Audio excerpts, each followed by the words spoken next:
YouTube, what is going on, Lakers family? In today's video, we're going to be grading the Los Angeles Lakers free agency that just ended this offseason.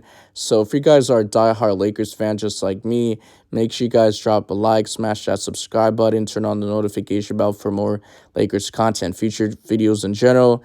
And let me know in the comment section, what grade do you guys give the Lakers in free agency in the offseason? I really appreciate that a lot. Now, the way this video is going to work today, I'm going to give you guys my final grade at the end of the video, talk about the subtractions and the additions, the new signings that we got in free agency, the players that we did lose in free agency, and the players that we did retain in free agency. So let's get straight into the video. So to start off the video, we're going to be going to the three main players, the winners of our free agents that we did keep. So Austin Reeves, Rui Hachimura, and also D'Angelo Russell.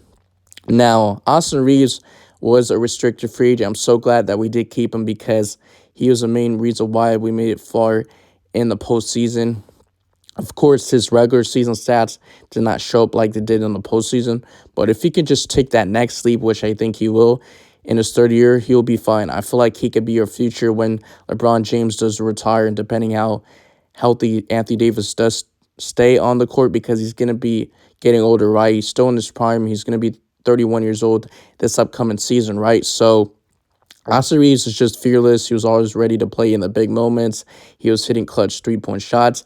And to be honest, guys, he was our best three-point shooter in the postseason. He hit a half-court buzzer beater, a three-point shot, heading to halftime in the semifinals against the Golden State Warriors. So W signing. And then for Rui Hachimura, we got him before they traded a lot, including Kendrick Nunn and second-round picks. That was a steal. He hasn't really reached his full potential. Didn't really get too much of an opportunity over there for the Washington Wizards until Phil Handy got his hands on him. We signed him. We re-signed him. He was a restricted free agent this offseason in free agency, so I'm just glad that we brought him back, because if not, it could hurt our future, right? So, and those guys are young. So Rui Hachimura has good size. He's around 6'8". He can switch multiple positions. He could play power forward or small forward. He can even guard 1 through 4. He had a poster dunk on Jaren Jackson Jr. in the postseason against the Memphis Grizzlies. He was just hitting tough three-point shots. So I like the signing. I'm just glad that we retained him. And then for D'Angelo Russell, he's just not a postseason performer.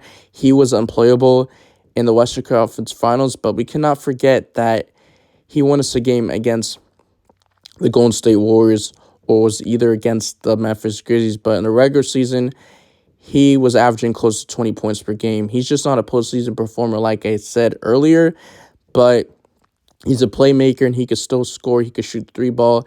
He's not the greatest defender, so I'm not mad that we did bring him back, but it is what it is.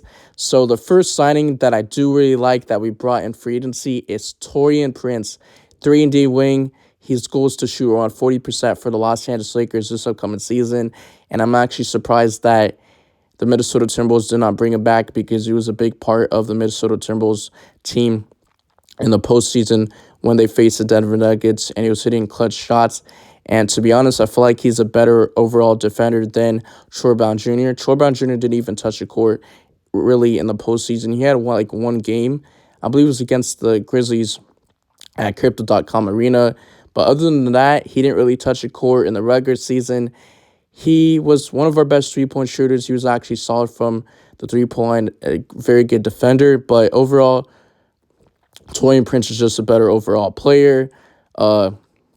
He's still a veteran in today's NBA, so he has good size. He's around like 6'7", 6'8".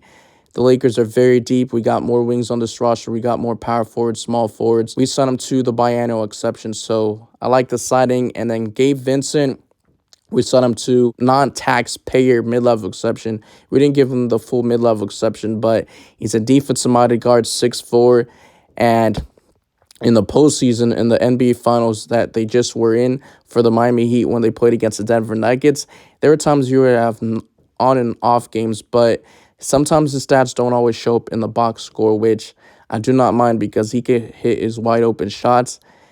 I'm not sure if he's the better defender than Dennis Schroeder, but he's just a better shooter, right? He's going to hit his wide open shots. And the concern about Dennis Schroeder is that he's just an inconsistent player. Sometimes he would not show up offensively. There was a game where the Lakers did play in the play-in tournament against the Minnesota Timberwolves, and LeBron James passed him the wide open corner 3-point shot that won us the game. I believe was heading to overtime. Correct me if I'm wrong, but Dennis Schroeder's smaller guard, 6'1" guard, but we cannot forget that he chased Stephen Curry around screens. He's one of the best defensive-minded guards in today's NBA. I'm not mad about the signing of getting Gabe Vincent. I feel like he could be the steal of this Lakers roster or just in free agency. And him and D'Angelo Russell would be fighting for the point guard position, depending who wins that. And then for Cam Reddish, we gave him the vet minimum, which he's been linked to the Lakers for a very long time, right? He's been in trade rumors. We would have to give up assets for him.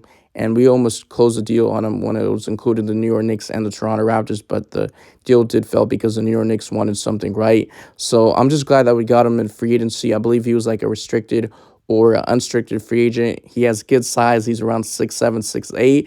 He was on the Atlanta Hawks, which I really liked him. I couldn't even believe they traded him after when they made it to, I believe it was like the Eastern Conference Finals when they had Trae Young like around 2 or 3 seasons ago. But it is what it is.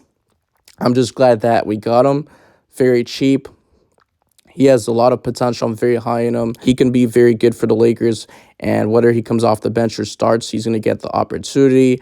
And when he was on the New York Knicks this past season, Tom Thibodeau didn't even want him on the New York Knicks, right? He wasn't really high in him, and he wasn't going to play him too much minutes, so he didn't really get too much minutes over there, and then got traded to the Portland Trailblazers in the trade deadline. So he's a really good three-point shooter, solid defender, has good size.